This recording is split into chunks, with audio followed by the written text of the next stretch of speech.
If you don't approach it correctly, if you're approaching it from what I can get, give me, gimme, gimme, gimme, gimme, it will never work. Because guess what? If I show up to Dean and say, Dean, gimme, gimme, gimme, and Dean shows up and says, Atiba, gimme, gimme, gimme, guess who gets anything?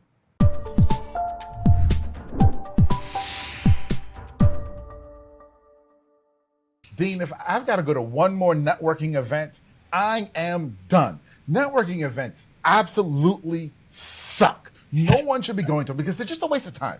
Look, you go, you show up, you eat some cheese, you have some crackers. Maybe if you're lucky, they have wine. You shake hands, you smile, you get a bunch of business cards, you come home, you put them on your desk, and then what? Why should business owners be networking, Dean?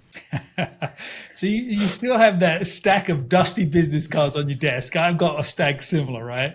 And my virtual list is growing. No, it's so funny you say that because every entrepreneur, every business owner, every consultant, every coach that I run across, and I have done over the last 20 years, the advice they got when they started was what? Go out and network, meet people. I call it death by coffee and lunch meeting. Because it slowly drains the energy of your life, folks. Because we go out, we network, we build the list, and we expect, we hope, we pray that magic's going to happen and leads are going to come in. And you know what? It doesn't, right? I don't care how many cheese and crackers and glasses of wine you have. It's just not going to happen. And there's a lot of reasons for that. And so that's what we're going to cover today is strategically, how do you approach this whole networking thing to generate inbound leads in a predictable way and really truly build your business and not just that stack of dusty business cards on your desk. Yeah. And, this is such a great topic because it is something that we all get told, right? And unfortunately, it's like school. You go to school and you take a class, and in that class, they give you a bunch of information and they expect you to remember that information, go do something with it. Yeah. And they didn't teach you how to learn, right? And networking is the same thing. They tell you, go to the room and show up and talk, and it will just happen. Yeah. Practice your elevator pitch. Right? And you didn't learn how to network. So today, let's give everybody a structure for how to network effectively, okay? And to set the goals for networking effectively. But I want to start here because I know you've got three tiers that you talk about when it comes to different types of contacts within your network. So what are those? Yeah. So let's break them down. At the top of the pyramid, the most valuable in terms of what you can receive, but also what you can give, the most aligned group are what I call strategic partners. Strategic partners. And so these are people that you have business alignment with. Maybe you're working with similar types of businesses, similar types of clients. Your services don't directly overlap. And so it's not just business, it's also the people. You connect, you you vibe with that individual. You want to figure out ways to do more. And so what oftentimes happens is with the strategic partners is you and I, we're doing this weekly podcast together. Yeah. We have spent time, money, and effort to work together strategically. We want to share the love to the world. And we want to help each other out. We're taking the effort and time. So whether it's a podcast, a JV, co-marketing opportunities, combining services and packaging things up, the list goes on and on. That's the strategic partner level. And the likelihood of you benefiting and giving of value is significant. So that's the top tier. Yeah. Let me ask you a question there before we go on to tier number 2, okay? Because people approach these things with, okay, so I created a strategic partner. And so that strategic partner should land me how much work again? Right. Like, how do I quantify it? What do I do? Like, how do I get them to give me more money from their people? I want their list. Yeah, I think that is the opposite approach to going into these relationships, right? I think when you meet new people, you don't know where it's going to go. When you and I met probably a year ago now, we didn't know. We just got on a phone call and had fun and had a lot of alignment, and the relationship grew over time, and that's important. And neither of us said, how big is your list? Do you have an affiliate program? That was never part of the conversation. We just genuinely wanted to support each other however we could. And if you both come from this perspective of wanting to add value to the other person, then you know you've got some level of alignment. And you know what? Yes. I don't know if you're going to refer me. I don't care. That's not the goal of our relationship, right? And we were pretty clear up front. That was never really part of the goal. It was just to work together and see where it goes. Where it But goes. we're not keeping score. We're not got a little tally chart somewhere. I actually referred to Atiba. He owes me one now. And that's just not part of it, right? Yes. And that's one of the keys to understanding having truly valuable strategic partners. Yep. Okay. Is that I'm here to support you. You're here to support me. We don't totally 100% know where it's going to go, but we know we're on the same destination. We know we're here to say, hey man, I got you. Right? I'll give you an example. One of my strategic partners, he's having an event and I'll be at the event. And he sent me a message last night. He said, hey, would you be willing to MC my event? Well, guess what?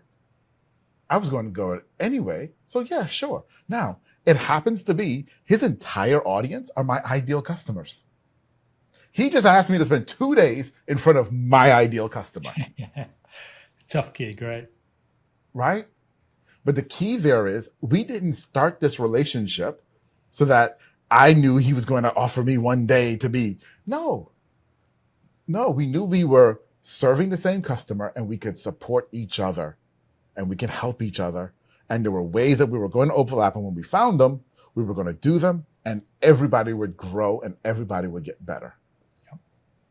Yep. Building trust along the way. That's big, big, big, big. Because I think with this whole referral thing, we all want to be top of mind with our referral partners and our strategic partners. But the truth is that's not enough. I believe you have to be top of heart. Meaning people have to care about you as a human to go through the aggravation of making that introduction or asking you to be the MC or whatever. Because it's even a simple introduction takes time and effort to do it well. So the goal is to become top of heart because you've built a relationship and trust. And that applies to all tiers, but especially at those top 2 tiers. Okay. So we just talked about the top tier. And you said the top 2. What's the middle tier here? That's what I call referral partners. Right? Okay. These are people that you've got all of the alignments we described, but maybe you're not actively doing things together. You're not doing events together or podcasts together or whatever. But that person is your go-to for their service, then the problem they solve. So they are top of mind and you care about them enough to make the introduction. And so that strategic partner list may be small, maybe 5, 10 at most. At most. That's a lot of strategic partners. It is. And it's likely at the lower end of that spectrum, right? Referral partners, maybe 10, 15 at most. So it's a relatively small group all told. But when they hear video marketing, they only think Atiba. Yeah. That's it. They may be in banking, they may be insurance, they may be doing business coaching, and it's not something where you're necessarily going to do podcasting together. Right. But they think video marketing, they think Atiba, and they are never afraid to say, talk to that guy. Yep. That's what a referral partner is. And you are seeing reciprocity in terms of introductions. Yes. And so let me give you an example there. So there's the young lady, I'm not going to name her name here, but this just happened in the last week and a half. Okay. So she reached out to me because one, she's been on my podcast. I've been on hers, right? We met through a mutual friend. Great. We had great time on each other's podcast, liked each other a lot. She was supposed to be coming to my city. And I said, hey, when you come, I'll show you around. Trip got canceled, but we were, again, building relationship. What do I get from showing her around my city? Nothing but building relationship. Okay. Trip got canceled. She couldn't come. No big deal. She reaches out a couple of weeks ago. We meet about a week and a half ago. And she says, hey, I am doing a summit, a virtual summit. And I would love for you to come and speak about what you do with podcasting. I said, absolutely. I'm there. I'm going to support you. When is it? Put me on. I'm no problem. A week later, someone sends me a text message and says, hey, this is literally the text message. Hey, video content Superman, Question for you. Does your team do podcast publishing and production? My response was, no, we don't do that. But I've got a friend who does. That young lady who reached out to me to be on her summit. Now, she reached out to me to be on her summit because what? She was on my show. I was on her show. When she came to town, I was going to spend money and time to take her around. And so, again, that relationship, top of heart. I was top of heart for her. So she asked me to be on her show. Yep. Or on her event. Yep. Which then made her top of mind and top of heart for me a week later when someone says, hey, who does? That's the referral nature. And that's why, as Dean said, 10 to 15, because you can't do that for 100 people. No. And you shouldn't try.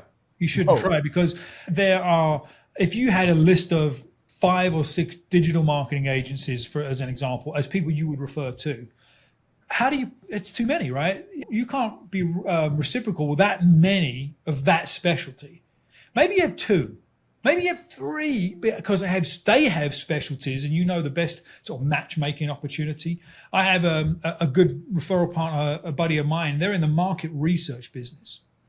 Mm-hmm. Okay? And anytime somebody he works with and his firm works with that doesn't have clear marketing strategy or sales strategy, I get the call. Yeah. I get the call. And vice versa. Anytime I have a client that needs real quality voice of customer research, win-loss analysis, Stu's my man. Yeah. No question. And he does an amazing job. We know we work together well, but we don't expect the phone to ring. But when it does ring, we know it's a good call. It's a good call. You got it. Exactly. Yes, exactly. Yeah. So those are the referral relationships. So we've got the strategic partners. We've got that referral relationship. What's the base level, the third level down? It's everyone else in your network. Everyone else you meet is in your network. And here's the beautiful thing. People move in and out of these categories all the time. If you're being strategic about the relationships you're developing, life changes, business changes, the needs of the market change, whatever. People move in and out. And so the goal is to always have those seats filled at those top 2 levels with the right humans. Yes. That's the goal. Yeah. Okay, so let's go ahead. I was just going to say one other thing in terms of your network, everybody else. Have mechanisms in place to stay connected with them. You're not going to have coffee with hundreds of people a week, right? It just doesn't make sense. So if you've got podcasts, you've got an email list, you've got social media content, you can shout them out on your post, tag them, engage with that list, because you never know where that next strategic partner is hiding. Absolutely. One of the things that we do, if you travel as much as I do, is we work hard to keep track of where everyone is. And so if I'm going to a certain city, we'll send messages to everyone that I know in that city. Hey, I'll be in your city on these days. If you're around, 99 times out of 100, nothing in terms of a meeting comes out of it. But what does come out of it is Atiba didn't forget me. Yep. Exactly. That's perfect. Right? Yep. So, okay.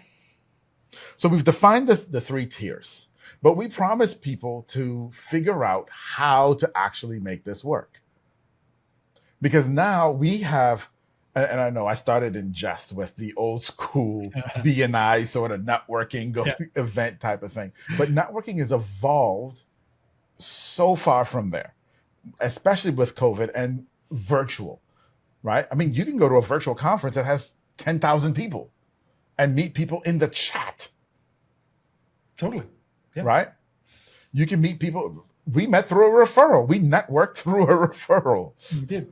Right? So you're meeting someone.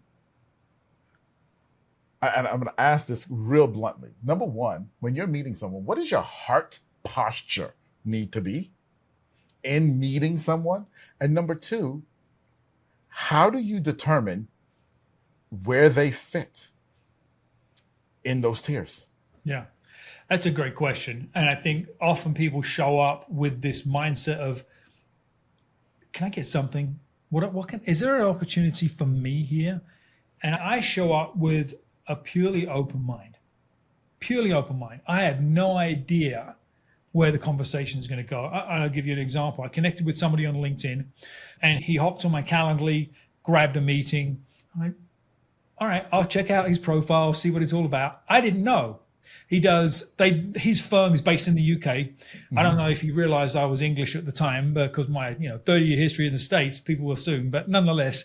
But he does international sales and marketing development for big brands. That's interesting. But I had no idea. We hop on a call, we get to know each other. We're now developing a strategic partnership.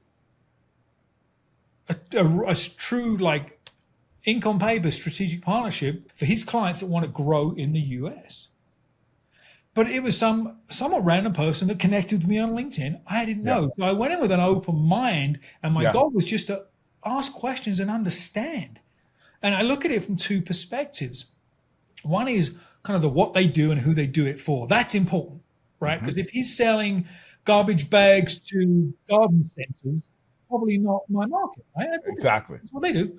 But I also go in with the other frame, which is get to know the person, the human behind the name and the brand. And if you go in with those really open-minded approach and you have questions you ask and you dig and you show true interest, you get to know a person. And that's never a bad day, right? Right. It just may not be a fit for a relationship in the future, though. I'm going to take that a little bit further in a question for you. Okay.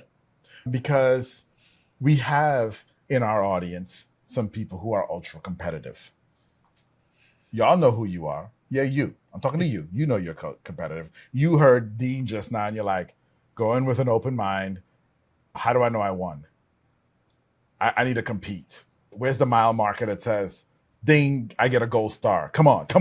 Give me something more here, right? So for those who need the measurement for their own internal psyche, what does that look like? I'm one of those people, so I know what I do. So I'm curious what your answer is, and I'll share mine too. Yeah. Well, I think that there's a couple of ways to answer that. And for me, the measurement isn't the short term check the box. It's the longer term, holistic gain, let's say. The short term is I know I've got to fill my funnel, sales funnel. And there's lots of ways to do that with our marketing and our outreach and all the things.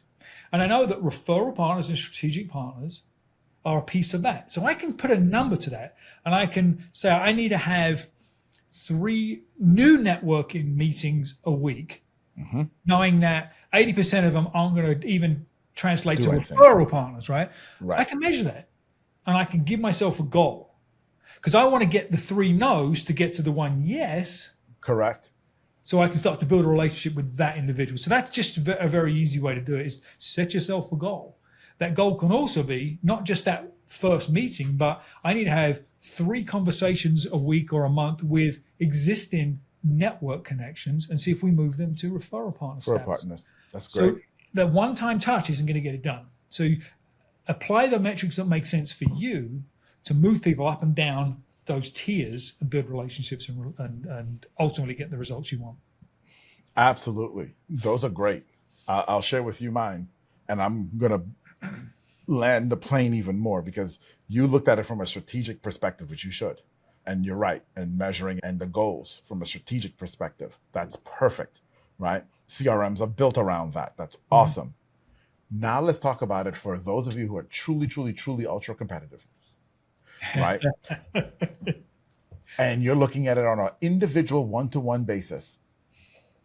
Here's my measure. And I'm just offering this to you. You determine if this is right for you. Maybe it's something else for you. Here's my measure. Did I outgive them? Yeah. When we meet, I want to outgive you. In other words, as Dean said, I want to get to know you. I want to get to know where you are. I want to get to know your business. I want to get to know everything I can about you and figure out what can I do for you? What can I give to you right now? How can I help you right now? Can I outgive you right now? That's great. Yep. And I've got a process, right? I've got a process for our audience to follow. Yes. A new networking connection, new connection.